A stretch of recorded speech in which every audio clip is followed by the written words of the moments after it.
The Golden State Warriors are on the brink of a monumental shift that could redefine their legacy. Rumors are swirling about a potential blockbuster move that could see a former superstar return to the Bay Area, reigniting the championship fire. Imagine the thrill of seeing a familiar face donning the blue and gold once again, ready to lead this team to glory. This news could change everything for the Warriors. Will they seize the moment or let it slip away?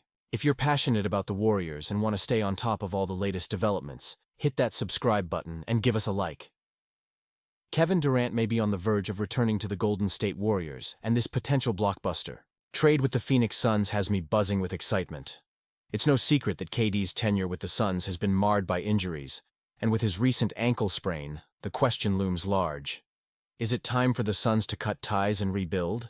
I can't help but wonder if the Warriors are strategically positioned to make a move that could reshape the entire landscape of the NBA. As a dedicated Warriors fan, I've watched this team evolve over the years, and the notion of bringing back a player of Durant's caliber is thrilling.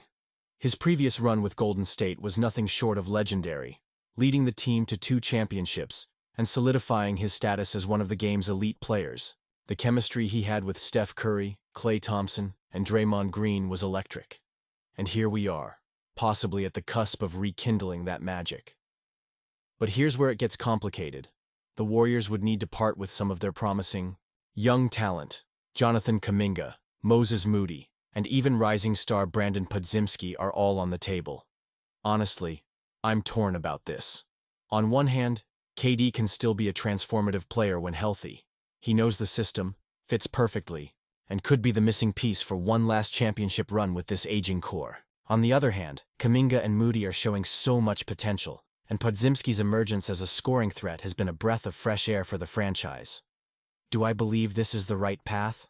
I see the allure of adding Durant, but at what cost? The urgency is palpable. Curry, Green, and Thompson are not getting any younger, and the window for another title is closing fast. The idea of sacrificing future stars for a shot at glory now is a gamble, but that's what championship teams do. They take risks to seize the moment. From the Suns' perspective, trading Durant could be a smart move if they're looking to rebuild. They could acquire a young core that could be the foundation of a new era. Kuminga, Moody, and Podziemski could provide the Suns with the versatility and talent they desperately need. It's a win-win situation. But you have to wonder how KD would feel about returning to a franchise he left to prove he could win elsewhere. Would he see this as redemption or a retreat? As I analyze this situation, I can't help but think about the narratives that surround trades like these. It's not just about players, it's about legacies, redemption arcs, and the eternal quest for another ring. The Warriors have built a dynasty, but they're at a crossroads. Bringing back Durant could be a powerful statement, not just to the league but to the fans who have stood by this team through thick and thin. So what's the bottom line? The Warriors need to make a decision soon. Will they roll the dice on Durant, or will they hold on to their young talent and bet on the future? And you, what do you think? I want to hear your opinions down below.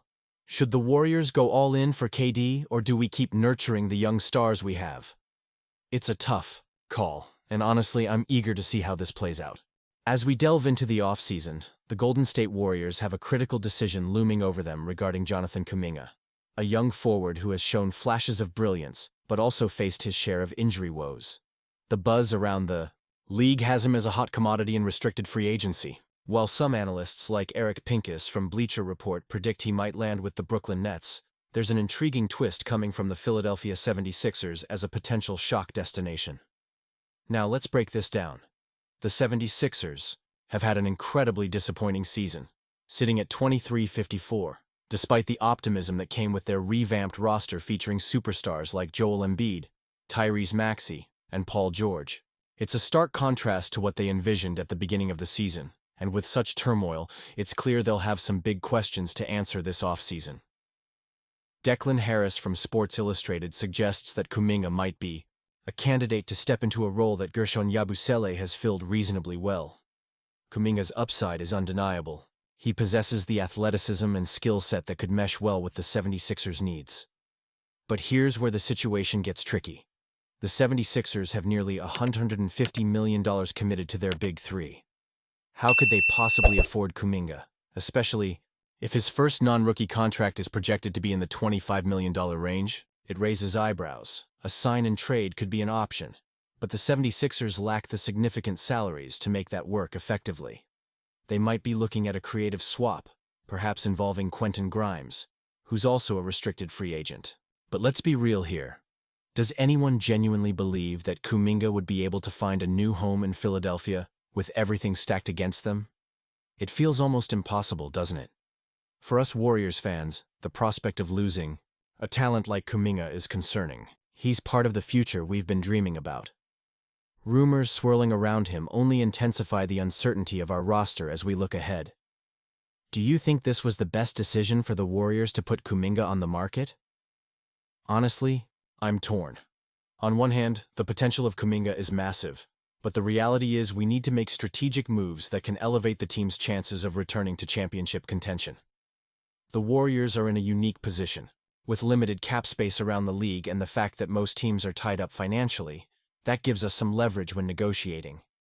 We can't forget that Kuminga is still a young player, and while he has shown promise, he hasn't fully developed into the star we hope he can be. Yet, his potential means that other teams will come knocking. As fans, we need to embrace the uncertainty and the possibilities that lie ahead. Will the Warriors make the right decisions to keep Kuminga? How will they balance their roster while ensuring they remain competitive? It's a delicate dance, and the stakes are high. I want to hear your thoughts on this, Warriors fans. What do you think? Is it the right move to let Kuminga explore his options? Or should we be doing everything in our power to keep him in the Bay? Join the debate down in the comments. Are you optimistic about the Warriors' off-season strategy, or do you have your doubts? I want to hear your opinions below. Remember, every decision the front office makes could shape our future for years to come. We're all in this together, sharing the hopes and dreams we have for this team. And as we keep an eye on the unfolding events, don't forget to like, share, and subscribe to stay updated on all things Golden State Warriors. Activate that notification bell to get all the latest updates. Let's go, Warriors.